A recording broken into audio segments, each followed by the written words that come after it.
আসসালামু আলাইকুম রহমতুল্লাহ বারাকাত। মোহতারাম দোস্ত আজিজ ও কেমন আছেন সবাই? গত ৩ মে ঢাকার সোহরাওয়ার্দী উদ্যানে হেফাজতে ইসলামের যে বিশাল একটা মহাসমাবেশ গেল, সেই মহাসমাবেশের অন্যতম একটা ইস্যু ছিল বর্তমান নারী কমিশন কর্তৃক যে নারী সংস্কার আইন প্রস্তাবনা করা হয়েছে তার কিছু কিছু ধারা। তো সেই ধারা সম্পর্কে রিয়াকশন দিতে গিয়ে কিছু কিছু ওলামায়ে কেরামের কাছ থেকে কিছু এমন শব্দ প্রকাশ হয়েছে যে শব্দটা আসলে তাদের নিজেদের শানেই যায় না, যে উনাদের মতো মানুষ এই শব্দ ব্যবহার করবে এটা আসলে তাদের শানে যায় না। এরপরেও উত্তেজনাবশত ক্রোধের কারণে তাদের মুখ থেকে এই শব্দগুলো বের হয়েছে, যেটা পরবর্তীতে হেফাজতে ইসলাম একেবারে অফিসিয়াল বিবৃতি দিয়ে সেগুলোকে এক্সপাঞ্জ করে দিছে যে এই ধরনের বক্তব্যকে আমরা সমর্থন করি না, এটা আমাদের দেওয়া ঠিক হয় না। সবই ঠিক আছে, কিন্তু এই বিষয়টা অন্যদিকে মোড় নিছে তখন যখন বৈষম্য বিরোধী ছাত্র আন্দোলনের একজন নেত্রী, একজন নারী নেত্রী মাতারি দু একজন হেফাজত নেতার এই অনাকাঙ্ক্ষিত শব্দ চয়নকে একেবারে নারীদের উপর আক্রমণ হিসেবে সাব্যস্ত করছেন। আমরা এখনো পর্যন্ত নারী সংক্রান্ত ইস্যু নিয়ে ইসলামপন্থী দলগুলোর আহ, যে কি বলা যায় পজিশনটা দেখছি, আমি মনে করি যে এটা আসলে নারীর প্রতি বা এই যে স্পেসিফিক লগুলা বা স্পেসিফিক প্রস্তাবনাগুলোর প্রতি তাদের বিরোধিতা না, বরং নারী জাতিটা মানে স্পেসিফিক একদম নারীরা কেন হচ্ছে যে এত কিছু লাগবে, তার কেন এত কিছু লাগবে, এই জায়গা থেকে হচ্ছে এক ধরনের বিরোধিতা আমার চোখে পড়েছে। এবং অলরেডি তাদের বিরুদ্ধে লিগ্যাল নোটিশ পর্যন্ত পাঠিয়ে দিয়েছেন। কত বড় সাহস একবার চিন্তা করে দেখা যায়। এখন কথা হলো যে হেফাজতের নোংরা শব্দ চয়নের কারণে সে এইভাবে লিগ্যাল নোটিশ পর্যন্ত দিতে পারলো, তার মুখের ভাষাটা কতটা পবিত্র সেটাও একবার আমরা দেখে নেই। তাকে বিশ্ববিদ্যালয় থেকে চাকরিচ্যুত করা হবে, তাকে কি শাহবাগ থানায় দেওয়া হবে? এটা তো ইউনিভার্সিটি ইন্টারনাল কোশ্চেন, এটা তো আমাদের নিরাপত্তার কোশ্চেন।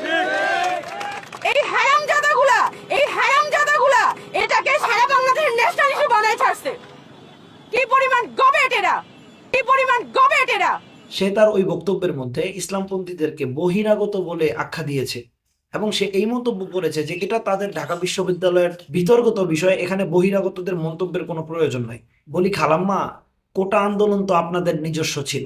আমরা এবং দেশের সাধারণ জনগণ যদি এই চিন্তা করতাম যে এই কোটা বিরোধী আন্দোলন করে আমাদের লাভ কি, কারণ আমরা তো চাকরি নিতেই যাব না, আমাদের এখানে কোনো স্বার্থ নাই, তারপরও আমরা বহিরাগত হিসাবে যখন আপনাদের পাশে দাঁড়াইছিলাম তখন আপনি কেন বলেন নাই যে এটা আমাদের বিতর্কত বিষয়, আমরা যারা সরকারি চাকরি নিব তাদের বিষয়, আপনারা যারা রিক্সাওয়ালা আছেন, আলেম ওলামা আছেন, ইসলামপন্থীরা আছেন, আপনারা এখানে আইসেন না। তখন এই কথা কোথায় গেছিল যে আমরা বহিরাগত, আমাদের এই বিষয়ে কথা বলার কোনো অধিকার নাই? তখন এই কথা কই ছিল? বাংলাদেশের রাজনীতিতে যেই ক্ষমতায় থাকুক, ইতিপূর্বে শেখ হাসিনা ছিল, এখন ইউনূস আছে, ভবিষ্যতে হয়তো তারেক জিয়া, খালেদা জিয়া যেই থাকুক, একটা কথা সবসময় মাথায় রাখতে হবে, স্থিতিশীলতার সাথে শান্তিপূর্ণভাবে যদি দেশের মধ্যে রাজত্ব করতে চান, ক্ষমতা খাটাইতে চান, তাহলে অবশ্যই ইসলামকে মূল্যায়ন করে চলতে হবে। ইসলামের মূল্যায়ন আপনি করবেন না, আপনি কে হন না হন সেটা আমাদের দেখার বিষয় না। আপনি দেশের কতটুকু উন্নয়ন করছেন না করছেন সেগুলো কিচ্ছু আমরা দেখবো না। আপনি ইসলামের স্বার্থ নষ্ট করবেন, আমরা আপনার বিপক্ষে দাঁড়াবো, এবার আপনি যেই হন না কেন। আর ওই নারীবাদী মাতারিকে বলি, তুমি আগে তোমার নিজের জবান ঠিক করো, নিজের ভাষা ঠিক করো, তারপর আরেকজনকে ভাষার জ্ঞান দিতে আইসো। তুমি আরেকজনের হারামজাদা বইলা গালি দিবা, আবার তোমারে বেশ্যা বললে দোষ হয়ে যায়। তুমি যখন বেশ্যাবৃত্তিকে সম্মানিত একটা পেশা হিসেবে বানানোর জন্য চেষ্টা করতেছো, তাহলে তোমাকে বেশ্যা বললে তোমার গায়ে লাগে কেন? তোমার তো খুশি হওয়ার কথা যে না, আমাকে আমার সম্মান দেওয়া হইতেছে, তাহলে তো তোমার গায়ে লাগার কথা না, কেন গায়ে লাগলো?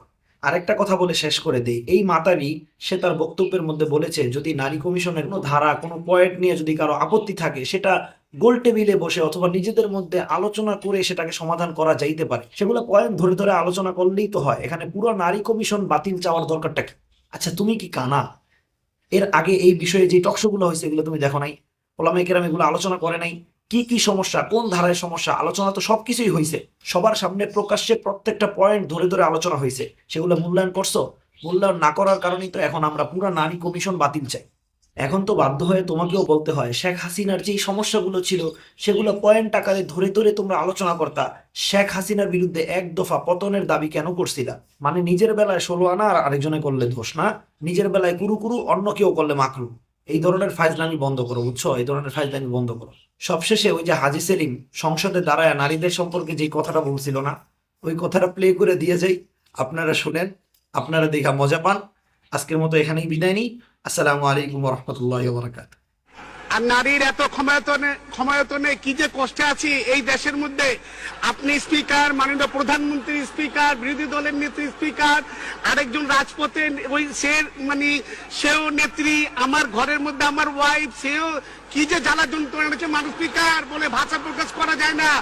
এই জাতীয় সংসদে যারা আছে এরা কিন্তু কেউ কিছু বলে না, খালি প্রশংসা করে যাচ্ছে। প্রত্যেকজন কষ্টে আছে মাননীয় স্পিকার।